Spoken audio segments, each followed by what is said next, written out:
And we are back on Sportsman Radio. I'm your host, Chris Shanafelt, and I am now joined by former Miami Dolphins tight end who is currently an NFL free agent, Les Brown. Les, how's it going, man? It's going well, man. How are you doing? I'm good. And for the people who don't know you, Les, can you please tell us about your story and a bit about the journey you took to be in the NFL? Well, the abridged version just sounds something like this. I went to Westminster College, come out of high school. It's a small NAIA school located in Utah, Salt Lake City. I played basketball there for 3 years. Between my junior and senior year, I took an internship with a local private equity firm. At the end of the summer, they offered me a full-time job, so I decided to take that job. Ended up working for them in both Salt Lake City and in West Palm Beach, Florida, for about 2 years. And then decided it was time to go back to finish school. At that point, I realized that, I still wanted to pursue my dream of playing in the NFL. So I decided to kind of put school on hold and went and trained with a professional trainer down in Hawaii for about 3 months, and then came back and went to BYU's Pro Day in March and got a few looks after the Pro Day because I performed pretty well, and Miami was one of those teams, and I decided to go to Miami. So that's kind of the short version, but it was just a great journey and a great experience, and hopefully the final chapter's not written yet. Mm-hmm. Since you concentrated more on basketball, even in college, have you ever thought, well, I made it to the NFL, I can make it to the NBA? I never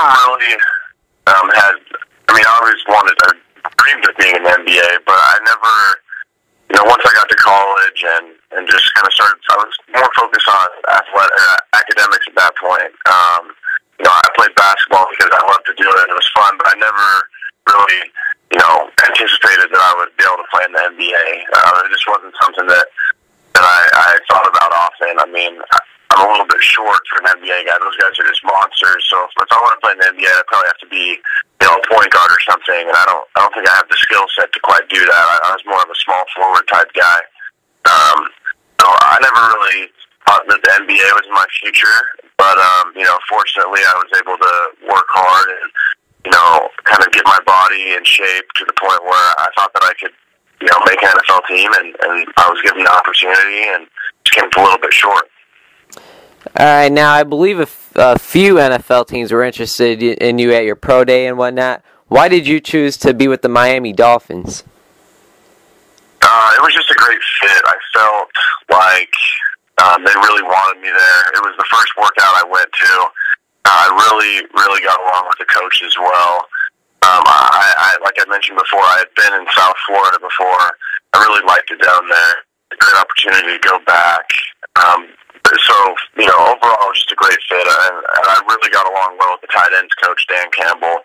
I thought that we could have a great working relationship, and I could learn a lot from him, as he was a guy who played for over a decade in the league, and it just seemed like a great overall fit for me, and so I ended up making that decision, and went down there and tried to make the best of it. All right, and during your time being with the Miami Dolphins, was there anyone in particular that helped you out a lot or even more than others? As far as the coaches go, I have to say Coach Campbell, my tight ends coach. He played for a long time in this league, and he's been around the block, so he knows, all the technique things, and he knows just how to get the job done. So learning from him was a great experience for me, and it was something that I can definitely take with me moving forward on this journey. But as far as the players go, one guy that helped me out quite a bit was Pat Devlin, who's right now I think the third string quarterback on the team. But he's a younger guy, and he was actually the quarterback that threw to me when I was at my workout. So he was the first player that I met when I was down there. But he's just a real smart guy, and working with him a lot in practice and just having him coach me up on certain ways to run routes or beat defenders. Was really helpful. So, he was a really nice guy, and it was good to get to know him, and I think I learned a lot from him as well. As we know, the Miami Dolphins are this year's team for the HBO Hard Knocks program. Did you ever feel that the cameras were annoying or ever in your way? from the very beginning, when we learned that Hard Knocks was coming, Coach Philbin just said, look, I mean, there's going to be a lot of cameras here, but we just have to go about our business. There's going to be cameras present on game day, so it's just kind of a warm-up for that. It was sometimes a little bit weird, like having a camera just film like every single thing that you do, from putting your jersey on to brushing your teeth or tying your shoes, whatever. So sometimes it was a little bit awkward, but you just try and go about your business and just pretend like you're not there. So it wasn't too big of a deal at the end of the day. All right, and during the beginning of the preseason, wide receiver Chad Johnson was a part of the team and eventually got cut due to the way he was acting and the things he was doing. What do you think about Chad? Would you say he was a distraction to the team? Up until the incident occurred, I didn't think there was a problem at all.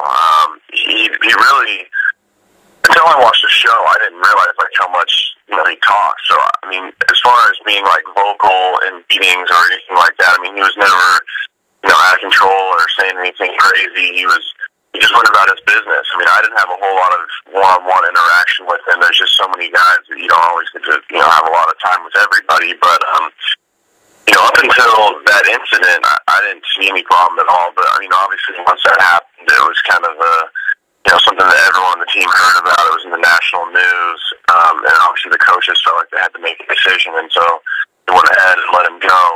But before that, I thought he was a professional who just wanted to work hard and perfect his craft. He stayed after practice and he worked hard in the weight room, and it was just good to see a guy like that who'd been around for a while and to see how he worked. So the little interaction I had with him, I thought he was funny and he was a cool guy and he was a pro. But unfortunately, sometimes bad things happen, and it was just a situation where the coaches had to make a decision. All right, and during your time with the Dolphins, was there anyone that ever caught your eye on the field that kind of surprised you on what they were doing? Cameron Wake is a beast. The guy's just a freak athletically. If I had to pick one guy, just because I had to go up against him a couple times in blocking drills, and he's just a big, strong, fast, athletic guy. So as far as that goes, I would say that he definitely surprised me. I mean, I knew obviously coming in that he was one of the best defensive players on our team, and he's one of the better DNs around the league. So I mean, I expected him to be good, but just seeing him live and up front was pretty cool. All right, Les, what do you think makes a good tight end?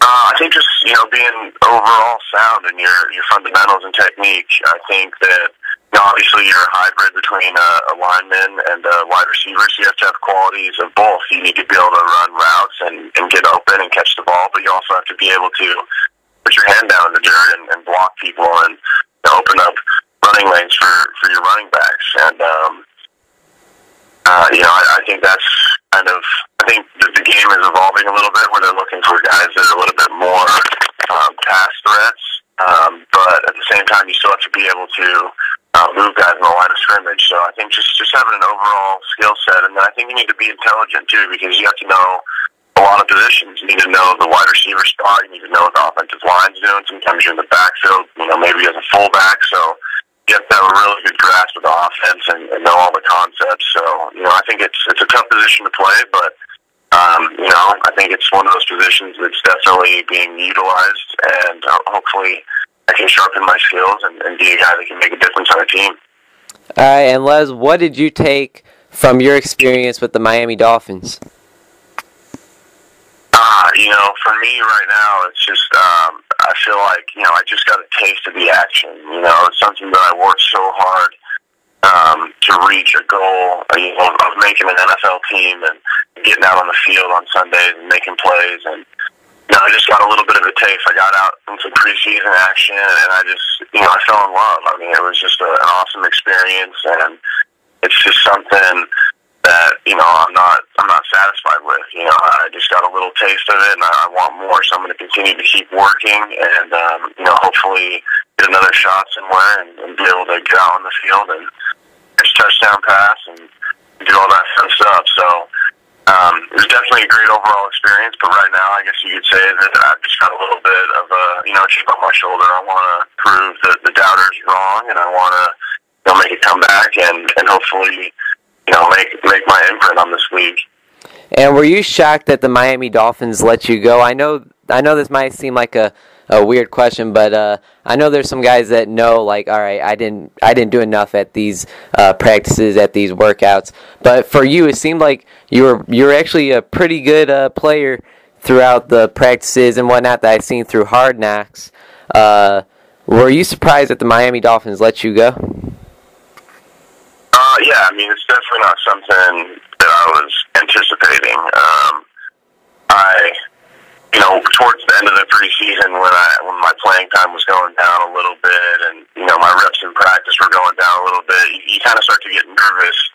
But you try not to let that affect your performance. You just make the best of what you get. But when that phone call came, it was a little bit of a shocker. I thought that I had done enough to maybe stick around, and even if not on the 53-man roster, at least get a shot on the practice squad as a developmental guy. I thought, based on the things that they were saying to me behind the scenes, that they were liking what I was doing. I think that they were. I think that overall, at the end of the day, it was just one of those things where, they just needed to go a different direction, and they needed some guys in some other spots. They couldn't really keep five tight ends around. So, at the end of the day, that's just part of the business, and that's the way that it goes. I liked it in Miami. I liked the coaches. I liked the players that I was playing with, and wish it would have worked out, but it just wasn't in the cards for me, and God has another plan for me. So I'm going to continue to work and hopefully get a shot somewhere else. Right. And ever since the Miami Dolphins let you go, have you heard from or worked out with any other teams? I haven't worked out with any NFL teams. My agent handles most of that stuff. He's talked with a few teams. A couple of the other leagues have reached out to him, from the AFL or UFL, that have been interested in seeing if I was available to play for their team. So right now I'm just keeping my ears open, and I'm just going to keep working out in the gym and running routes and just trying to stay ready for when that phone call comes, so that I can go out and make a team. Hey, sounds good, Les. I really appreciate your time, man.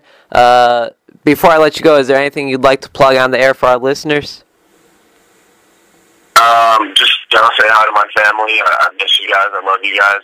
As far as things that are important to me, though, I definitely just say that don't text and drive. I lost a good friend that when I was in high school, someone was texting and driving and ran a red light, and it didn't end up very well. So, just put your phones down when you're driving. There's no text that needs to happen while you're driving. And if there's one thing that I could get across to people, it would just be that. So hang up and save a life. Hey, sorry for your loss, and texting and driving is definitely no joke. Yeah. Hey, Les, thanks again, and good luck with everything, and take care, man. All right, thanks a lot, man. Appreciate having you on.